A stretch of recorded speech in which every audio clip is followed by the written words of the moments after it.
dedicated to eastern and southern Kentucky. This is WYMT Mountain News at 11.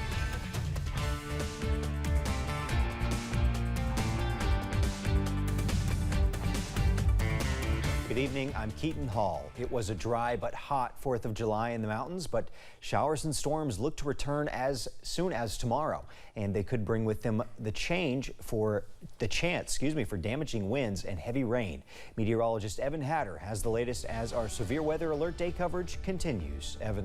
That's right, Keaton. It was a rather hot day. Just a few of us got some cooling showers on this 4th of July, but for the most part, any of those folks that waited until the actual 4th to do those fireworks displays did not disappoint. We'll have some from Hazard here a little bit later on this evening. I-75 at Mount Vernon, almost quiet right now. They've had a shower not too far away, but they are dry at the moment. I-64 at Moorhead, once again, all dry on the interstate at this moment. It was a warm day out there. 91 Hazard, 92 London, 93 Somerset. How about 94? The warmest in the region in Monticello this afternoon. It was a warm one around the mountains, and yeah, we can expect more of the same as we head into the next couple of days. Temperatures outside right now, they're still mild, middle and upper 70s. How about 80 right now in Jackson, London, Somerset, Williamsburg, all sitting at 79, as is Moorhead, so it is still warm and muggy outside. One little shower trying to get going across portions of Rockcastle County, but for the most part, we're quiet,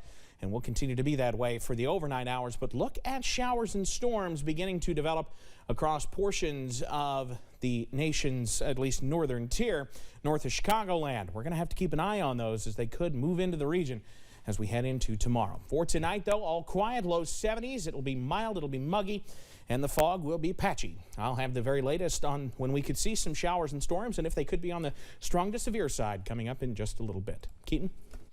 Thank you, Evan. As people from all around search for ways to help the Floyd County communities impacted by Thursday's deadly shooting, some Prestonsburg businesses are stepping up to do what they can. WYMT's Buddy Forbes has more about a design for Drago. A region reeling with the loss of 4 police officers. A small town, you know everybody, so I knew that I would be affected personally by at least one of those injuries. 3 uniformed heroes and a canine with a passion for protecting. It affected me on a different level because I've done animal rescue for almost 12 years now, so animals isn't just what I do for a living, and it's not what I like. This is literally who I am as a person. Hearing about the death of Floyd County Canine Deputy Drago, Lou's Place for Pets owner Sheena Maynard knew she wanted to do what she could to help. That's where I knew my place in all of this. Knowing the importance of Drago's work, while also dealing with the deaths of Jacob Chaffins, William Petrie, and Ralph Frazier, she and shirt gallery owner Gina Rose made a plan to give something back to a department that has lost so much. We have kept it local. These shirts were designed local. They're being made local, you know, and we're selling them here local. T-shirts honoring the police pup, the proceeds of which will be given to the Floyd County Sheriff's Office when they decide to move toward bringing in a new canine to protect, as Drago always has. Not that he could ever be replaced, but we do need a predecessor. We do need a new canine. Helping to cover the costs that come with priceless police paws. It's way beyond just adopting or purchasing a dog and having them here to serve us. A mission that has already brought in more than 700 orders. We have shirts going out currently to Indiana, New York, New Jersey, Michigan, Virginia, West Virginia, just kind of all over the East Coast currently. So lots of people are affected by this, and lots of people are looking to chip in and help. Hoping to lighten the load and help with the community's healing. In Floyd County, Buddy Forbes, WYMT Mountain News. A funeral service for Drago will be held Friday at the Mountain Arts Center at 6 p.m. Maynard says it will be a dog-friendly service for the dog who was a friend to all he served. Rudy's Bakery in Hazard held a prayer vigil for the officers who died in the Allen shooting. Law enforcement in the Perry County area, along with residents, gathered to show unity following the tragic shooting. The Perry County Sheriff's Department has sent officers out to patrol in Floyd County to fill in for those grieving. Sheriff Joe Ingalls says they're all one big family. We're just kind of all one big community back here. We train together, we go to school together. These guys, we kind of intertwine as communities, and they're all of our brothers. Hazard Mayor Happy Mobilini said the city has raised close to $4,500 today for the victims' families. At least 6 people were killed and dozens hurt when a gunman opened fire at a 4th of July parade in suburban Chicago. Police have a suspect in custody. Reporter Sabrina Franza reports from Highland Park, Illinois. This is the moment a man started firing from the rooftop of a downtown business into a 4th of July parade in Highland Park, Illinois. I remember hearing shootings and going like, and then reloading and then again, and people screaming and running. It was just really traumatizing and scary. SWAT teams went door to door searching area businesses for the gunman who got away. Police later identified a person of interest who they're now calling a suspect, 22-year-old Robert Cremo III, who's from the area. Officers searched his home in Highwood, and shortly after, a police officer spotted him in his car. He attempted to initiate a traffic stop on that subject. That subject did flee. A brief pursuit went on.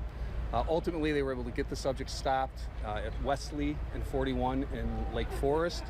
The subject was taken into custody without incident. Officers say they found a high-powered rifle at the scene. I saw someone on the ground with his leg in the air and the girl crying next to him. And then to my left, my mom and I saw at least 3 more people on the ground, bloody. Police say the gunman got onto the roof by climbing a ladder that was attached to the building. The shooting sent the crowd running in terror for cover, leaving lawn chairs, bicycles, and strollers behind. Some were hit by shrapnel. I was getting hit on my leg. It wasn't just a joke. It wasn't just something like a little BB gun or something. It was intense, and people were bleeding everywhere. And President Biden alluded to the attack at a 4th of July event at the White House. You all heard what happened today, but each day we're reminded there's nothing guaranteed about our democracy.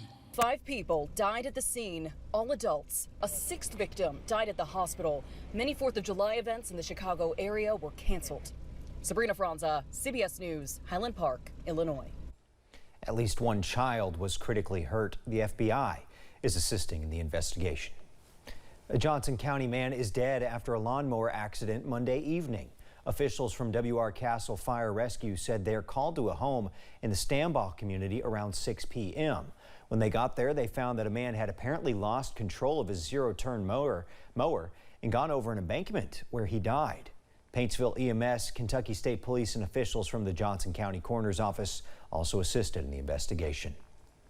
Kentucky State Police are looking for a missing woman tonight in Harlan County. Police are looking for Caitlin Pace of the Jones Creek community in Harlan County. Pace is described as 5'5", 150 pounds, with hazel eyes and brown hair. Anyone with information is asked to contact KSB Post 10 Harlan at 606-573-3131. A new national hotline for those needing mental health assistance is launching next week. 988 has been designated as the new 3-digit dialing code to the Suicide and Crisis Lifeline, originally called the National Suicide Prevention Lifeline. The new number will be available to everyone across the U.S. starting on July 16th. I think it is important to have something that's easy to know and easy to remember. Veterans will know it's available. Our older residents will know it's available, as well as our teens and young people will know it's there. According to the website, when people call or send a text to 988, trained counselors will be ready to help them. The counselors are already part of the existing National Suicide Prevention Lifeline Network. President Biden is looking to the future this Independence Day. Monday, he posted on social media his 4th of July message for the country. The president called on Americans to celebrate the nation, calling it the only nation on earth founded on an idea that all people are created equal. He also said the best days for the country still lie ahead. President Biden spent Monday morning at Camp David, but was at the White House for a July 4th celebration with military families. Russia will not give the United States a note of congratulations for this year's Independence Day. According to a spokesman for Russian President Vladimir Putin, this is because of what he calls unfriendly policy towards Moscow. The U.S. has repeatedly denounced Russia for its unprovoked invasion of Ukraine. In addition to that, the U.S. and other allies have placed numerous sanctions since the start of the war. A Kremlin official says Putin and President Joe Biden haven't spoken since the invasion began. The city of Hazard celebrated the 4th of July in a big way. The city hosted a fish fry Monday morning, a parade, a freedom float, and a fireworks show. Community members tell us events like these are much more than the activities going on. It's about the sense of community. Honestly, volunteering and getting to see people that I maybe haven't seen since last 4th of July. So you see a little bit of everyone from all over the county, which is very special. During the events this afternoon, city officials took up donations for the families of the officers killed last Thursday in Floyd County.